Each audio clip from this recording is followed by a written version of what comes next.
മദ്യപിച്ചെത്തി വീട്ടിലടിയുണ്ടാക്കിയ ആളെ കുളിപ്പിച്ച് കെട്ടിറക്കി പോലീസ്. ആറന്മുള പോലീസാണ് മദ്യപിനെ കുളിപ്പിച്ച് ഉപദേശിച്ചു വിട്ടത്.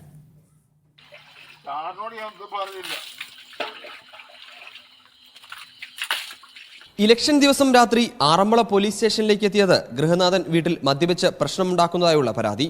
പ്രശ്നം പരിഹരിക്കാൻ SI സന്തോഷ് കുമാറും സംഘവും നേരെ പരാതിയിൽ പറഞ്ഞ വീട്ടിലേക്ക്. വീട്ടിലെത്തുമ്പോൾ കാണുന്ന കാഴ്ച സാധനങ്ങളെല്ലാം തല്ലിപ്പൊട്ടിച്ച് എഴുന്നേൽക്കാൻ പോലും ആവാതെയുള്ള മദ്യവയസ്കനെ. സ്ഥലത്തെത്തിയ പോലീസുകാരോടും കയർത്തുള്ള സംസാരം. ഒടുവിൽ കുളിപ്പിച്ച് കെട്ടിറക്കാൻ തന്നെ തീരുമാനിച്ചു.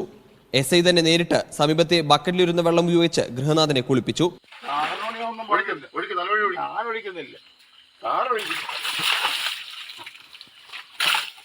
നിങ്ങൾ എന്തിനാണ് ഇവിടെ വന്നത്? ഇത് എൻ്റെ വീടാണ്, എൻ്റെ വീട്ടിൽ ഞാൻ മദ്യപിക്കും, അതിന് നിങ്ങൾക്ക് എന്താ കാര്യം? അങ്ങനെ ആ രീതിയിലൊക്കെ കയർത്ത് സംസാരിച്ചു. ഞാൻ പറഞ്ഞു, നിങ്ങളുടെ വീട്ടാണ്, സംഭവം ശരിയാണ്, പക്ഷേ നിങ്ങളുടെ ഭാര്യയ്ക്കും മകൾക്കും കുട്ടികൾക്കും ഒക്കെ ഇവിടെ കിടന്ന് ഉറങ്ങേണ്ട, അതിനുള്ളൊരു സാഹചര്യം ഉണ്ടാക്കി കൊടുക്കണമെന്ന് പറയും. അത് ഞാൻ നോക്കിക്കോളാം എന്ന് പറഞ്ഞ് കുറേ കയർത്ത്. പിന്നെ അവിടുന്ന് പിടിച്ച് എഴുന്നേൽപ്പിച്ച് ഞങ്ങൾ തൊട്ടടുത്തുള്ള പൈപ്പിൽ, അപ്പോൾ എൻ്റെ കൂടെ ഉണ്ടായിരുന്ന ബിന്ദുകളെ പെട്ടെന്ന് അവിടെ വെള്ളമൊക്കെ പിടിച്ചു വെച്ചു.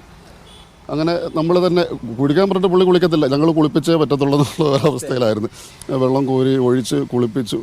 അപ്പോഴത്തേക്കിന് ഏകദേശം കെട്ടുവിട്ട് ഒരു നേരെ നിൽക്കുന്ന ഒരു കണ്ടീഷനിലായി. കെട്ടിറങ്ങിയപ്പോൾ അടുത്തുള്ള ദിവസം രാവിലെ സ്റ്റേഷനിലെത്താൻ നിർദ്ദേശവും നൽകിയ ശേഷമാണ് ഉദ്യോഗസ്ഥർ മടങ്ങിയത്. പുള്ളിക്കാരൻ്റെ ഭാര്യയെ കഴിഞ്ഞ ദിവസം ഫോണിൽ വിളിച്ചിരുന്ന ഇപ്പോഴെങ്ങനെയുണ്ട്, പ്രശ്നമുണ്ടോ എന്ന് ചോദിച്ചാൽ പറഞ്ഞില്ല സാറേ, അന്നത്തേന് ശേഷം പ്രശ്നങ്ങളൊന്നുമില്ല, സമാധാനമായിട്ട് ജോലിക്ക് പോകുന്നുണ്ട്, ഇപ്പോൾ ഒരു 4-5 ദിവസമായിട്ട് കുഴപ്പമൊന്നും ഇല്ലാതെ വരുന്നുണ്ടെന്ന് പറഞ്ഞു. അപ്പോൾ ആ മക്കളും എല്ലാവരും അതിനകത്ത് സംതൃപ്തരാണ്. ഭാര്യയുടെ പരാതിയിൽ കേസെടുത്ത ശേഷം ഗൃഹനാഥനെ സ്റ്റേഷൻ ജാമ്യത്തിൽ വിട്ടു. മീഡിയ 1 പത്തനംതിട്ട.